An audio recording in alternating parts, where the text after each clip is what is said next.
In October 2017, a phrase took social media by storm, allowing many women who had been oppressed, sexually assaulted, and never listened to speak up. The phrase, "Me Too," not only became a battle cry for those who had been sexually assaulted by Harvey Weinstein over decades in Hollywood, it started a much-needed discussion about sexism in general. Why were women getting paid less than men for the same job? Why do we continue to allow quote-unquote locker room talk? How can we as a society create a world built more on equality than patriarchy? And could something I love, like animation, have such a background of misogyny? Wondering how we can change things? Me too.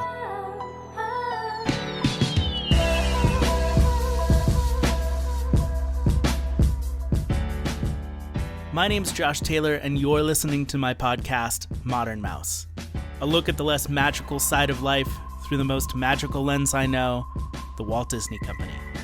In this episode, we'll look at Disney Animation's past with sexism, how they're trying to change that past, why the entertainment industry should be a key figure in our mission of gender equality, and if there's even a future without gender at all, or if we as a society are doomed to always discriminate based on the bodies we're born with.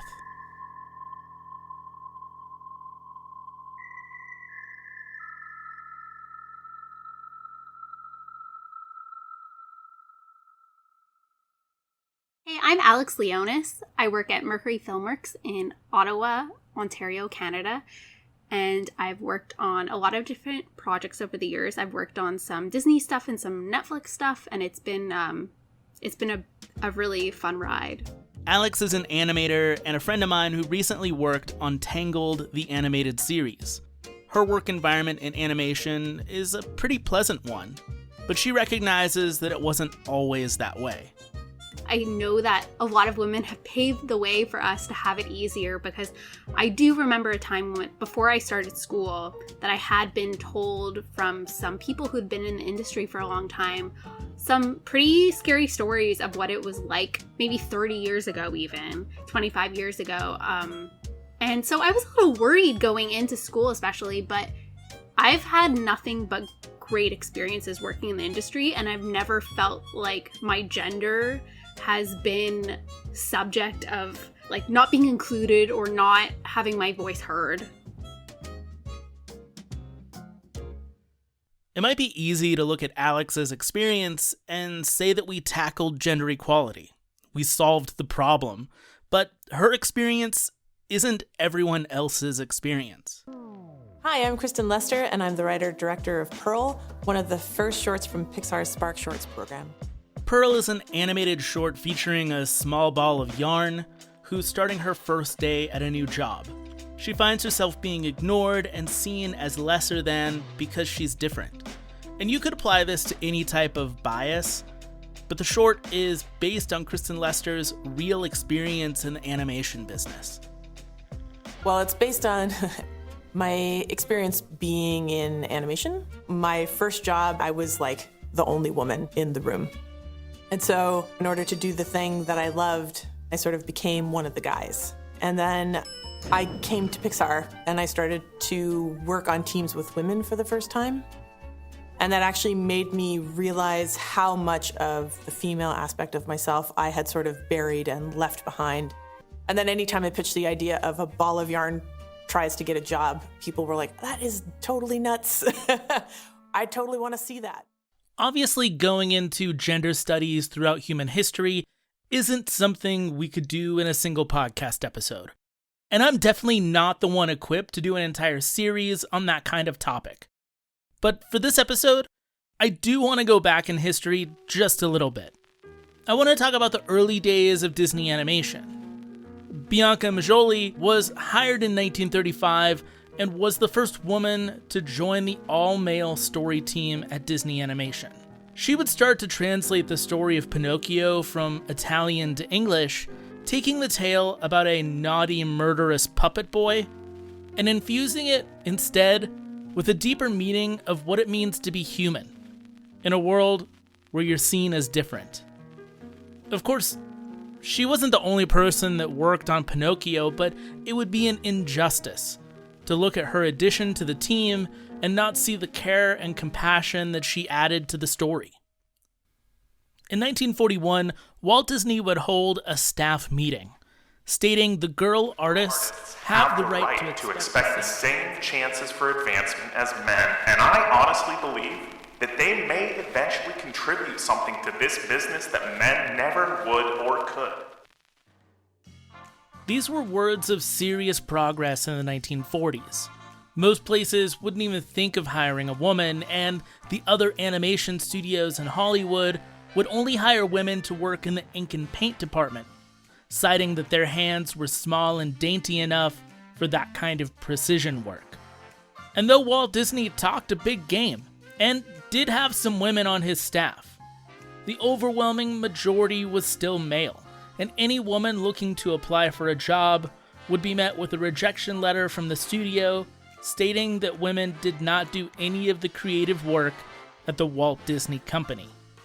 For Bianca Majoli, she was seen as a black sheep in the story department, and was heavily criticized and ridiculed during her time there. Her employment would abruptly come to an end after 5 years, when she came back from vacation to find her desk had been cleared off.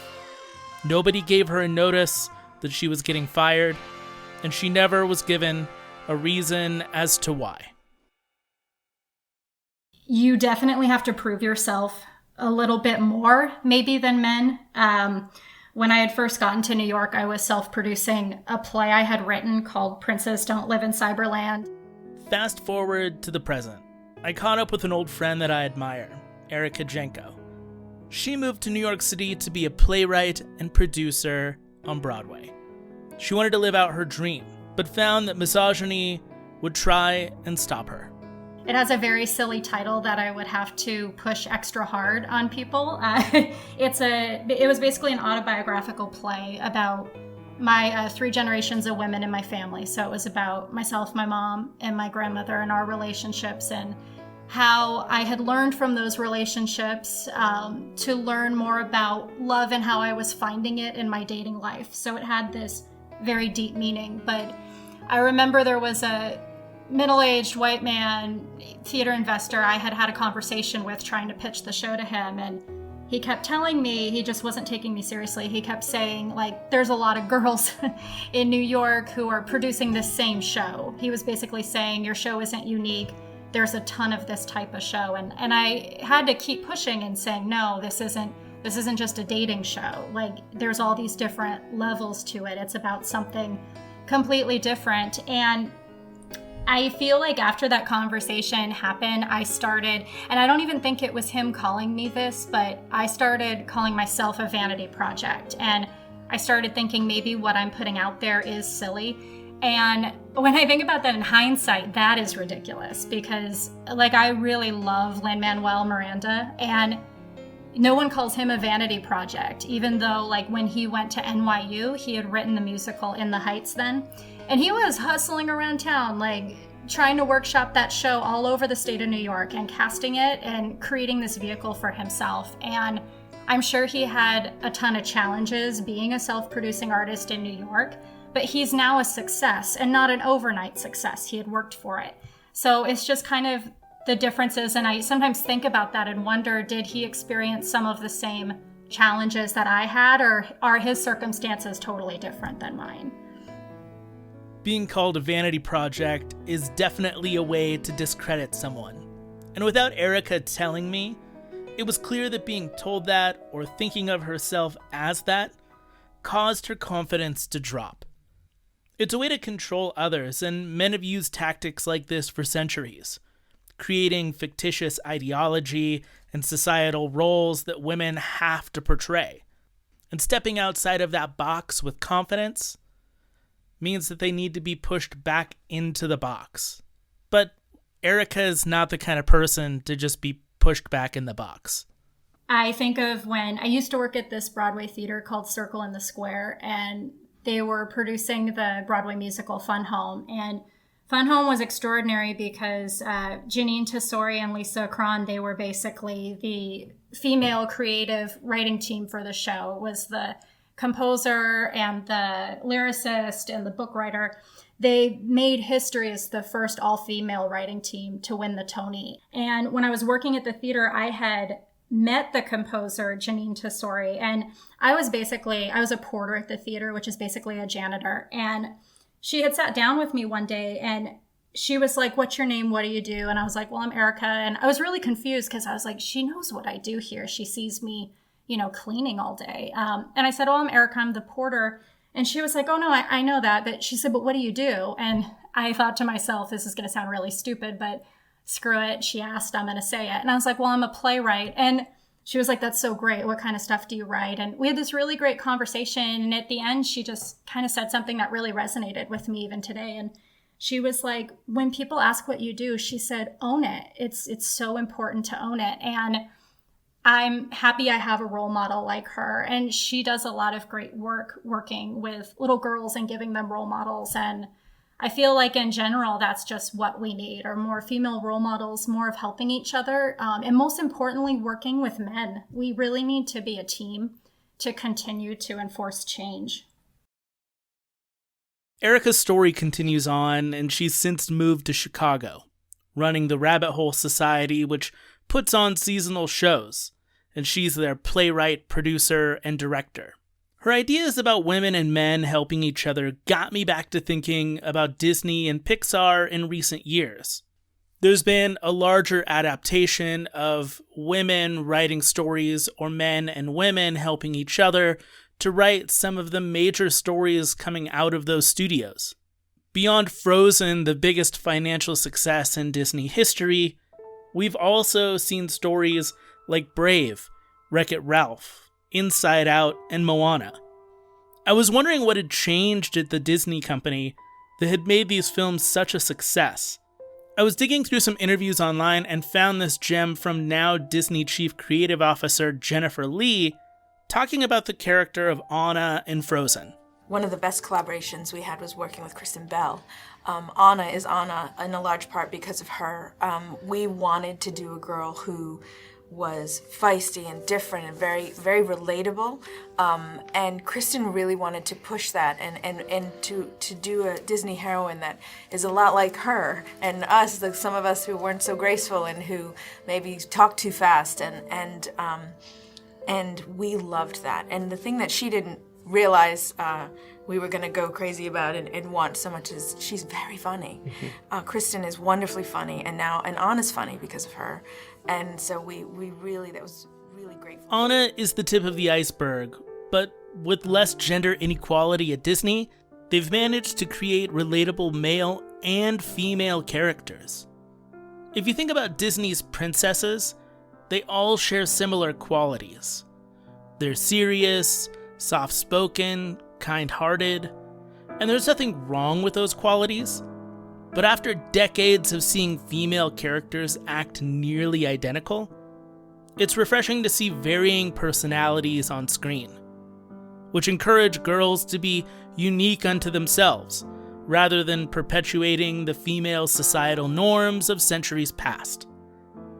I'm not saying that Disney as a company is perfect by any means, but they've grown and have been able to give women a voice, and even made a major step when they offered Jennifer Lee the Chief Creative Officer position, replacing John Lasseter after he was let go, due to allegations of unprofessional conduct with women at work. According to The Hollywood Reporter who broke this story, Lasseter was well known by insiders for grabbing, kissing, and making comments about women's physical attributes. Women would use a move they called the Lasseter, holding their arm across their thigh to prevent their boss from putting his hand on their legs. Testimonies from colleagues describe long, unwanted hugs where Lasseter would whisper in their ear. Animation is a small part of the entertainment industry as a whole, but it's a large part of children's entertainment. Animation gives us characters that become our role models. And as we grow up and into other forms of entertainment, we continue to look for those people who share our beliefs. At an award show in 2018, Actress Brie Larson, who was then set to portray superhero Captain Marvel in the Marvel Cinematic Universe, stood up for something she believed in and gave a speech about inequality in the media. So earlier this week, USC Annenberg's Inclusive Initiative released findings that 67% of the top critics reviewing the 100 highest grossing movies in 2017 were white males. Less than a quarter were white women, and less than 10% were unrepresented men. Only 2.5% of those top critics were women of color. So you're probably thinking right now, like, wow, that super doesn't represent the country that I live in, and that's because that's true. This is a huge disconnect from the US population breakdown of 30% white men, 30% white women, 20% men of color, and 20% women of color. Am I saying that I hate white dudes? No, I'm not. But what I am saying is that if you make a movie that is a love letter to women of color, there is an insanely low chance a woman of color will have the chance to see your movie and review your movie. The backlash she got for this statement was incredible, and I'm sure it wouldn't surprise you to hear that a majority of the criticism came from white males, like conservative political commentator and media personality Ben Shapiro. And this is how you end up with the ridiculous spectacle, the ridiculous, insane spectacle of Brie Larson, an actress who does not know things, speaking at the Women in Film Festival about her new movie, Captain Marvel. Now, the execs over at Disney have just got to be beside themselves, because it turns out that a lot of the people who like to go watch comic book movies are young men. And Captain Marvel was already a little bit outside the box in the sense that it is a female superhero. Now, young men will go see a female superhero. They will. Wonder Woman made a boatload of money at the box office. But Brie Larson suggests that America is a sexist, bigoted, terrible, homophobic place. And then she goes even further. She says that she doesn't care if white people go to see her movies because she's not going to take criticism from white people. Brie Larson pointed out the lack of representation among film critics and hoped to see a day where more women and people of color would get a chance to have their voices heard. I'm not sure what your takeaway was, but mine is that the criticism she took was based on misinterpretation, or even worse, a way to discredit her, like in Shapiro's own words, because she's a female actor who doesn't know anything. As someone who has mildly been a part of the film critic scene, I wanted to reach out to a fellow critic who just happens to be female and ask her about the representation within that scene. My name is Shannon McGrew. I am the founder and editor-in-chief of Nightmarish Conjurings. Shannon has been reviewing movies for years and has made her way into some major places, including being a Rotten Tomatoes approved critic, which is a feat that sounds harder than you'd probably think, and she's now part of the Hollywood Critics Association. You know, I think that there are certain movies that come out that beg the opinion of a woman as opposed to a man. Upcoming movie that I have not seen yet would be Promising Young Woman. There was a lot of men that reviewed it for Sundance and very few women. So I think when it's dealing with assault on women, it might be better if it's a woman's perspective. I asked her if she felt if there was any gender bias toward her, and if the vocal group that had attacked Brie Larson had also pushed back against her work as a film critic. And it's really bizarre. Last year, I wrote a review for Terminator Dark Fate, and it was the first time I ever experienced, like, internet hate to that extreme, where it was just hundreds and hundreds of messages from men who were furious that this was a female-centric film, but that I, as a woman, thought it was the best Terminator movie. I think a lot of people will say, like, yeah, we're all for more diversity in filmmaking and in the entertainment industry and critics and all that stuff. But when you see that kind of unfold, people feel like they can really say what it is that they truly believe. And it comes out as this hate of like epic proportions. And I want to believe that it's eventually going to die down, but I don't know if it ever will. I think that there's always going to be that minority of people that just don't want to see the success of women for some reason. Beyond being an animator, Alex Leonis is a big fan of Star Wars, and has seen that fandom change over the last few years, with more women becoming fans of what was once considered a boys-only club. She makes a really good point about why we as a society still need female leaders and female role models within the entertainment industry. I'd like to see us get there. I think that their leadership decisions start putting more women in those opportunities. It's not that there's men that aren't actually capable of doing the things like directing, but the women are just not getting those opportunities, and as fans we want to see those women get opportunities so we know that we have a place here. I asked Alex one final question. In her opinion, how long would it be until we saw true equality in the entertainment industry and in the world as a whole? A long time, I think. I think it's going to take a really long time to get to equality in the industry. I don't know if it's going to change anytime soon. I think that the industry is so hardwired right now, especially in leadership roles. It's pretty oppressive right now. So I really, really want it to change, but I just don't see that light at the end of the tunnel yet. I know that sometimes the world seems dark and bleak and hopeless. Sexism, it still exists, and it happens thousands of times a day to women all around the world. And let's not forget that those who identify their gender outside of the norm, they also continue to feel lesser than because of the hate they receive. True gender equality might be a long way out, but now isn't the time to lose hope.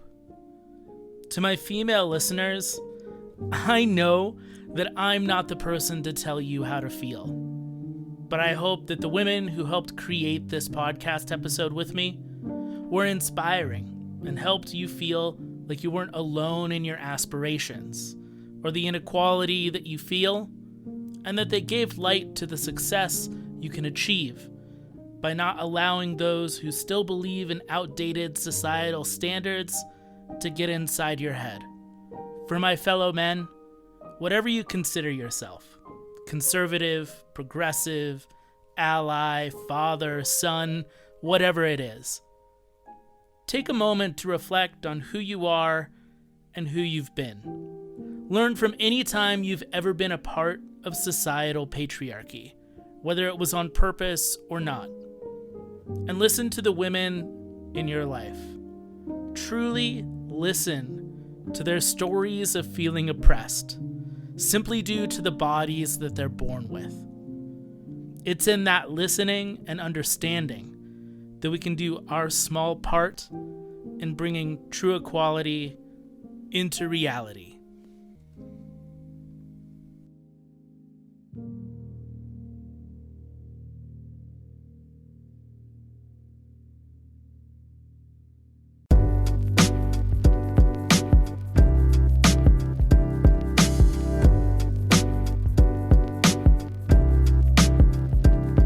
Before ending this episode, I want to give a shout out to the people that participated, including Alex Leonis. You can find her on Twitter at Alex Leonis, that's AlexLeonis. Check out her artwork and check out some of the things that she's doing. And if you have Disney Plus, you should be watching Tangled, the animated series. She worked really hard on it. Also, thanks to Erica Janko. You can find out more about what she's working on at ericajanko.com. And if you're interested in supporting some of the projects that she's working on, you can do so through her website. And Shannon McGrew, thanks to her for also being generous enough to interview for this episode. You can check out her reviews and articles up at nightmarishconjurings.com. If you're in the world of horror, whether that's books, films, television, that is a great place to go. I even write articles there from time to time, so check it out. I recommend it. And if you're interested in helping support Modern Mouse, you can over at our Patreon page, which is connected to patreon.com/network1901. Modern Mouse is a Network 1901 podcast. On Patreon, I'm doing extra videos and extra little podcast tidbits here and there. So come support the podcast. It really does help keep the lights on. Leave a review on iTunes or wherever you listen to the podcast if it allows reviews. And thank you for listening. In the meantime, keep on moving, people.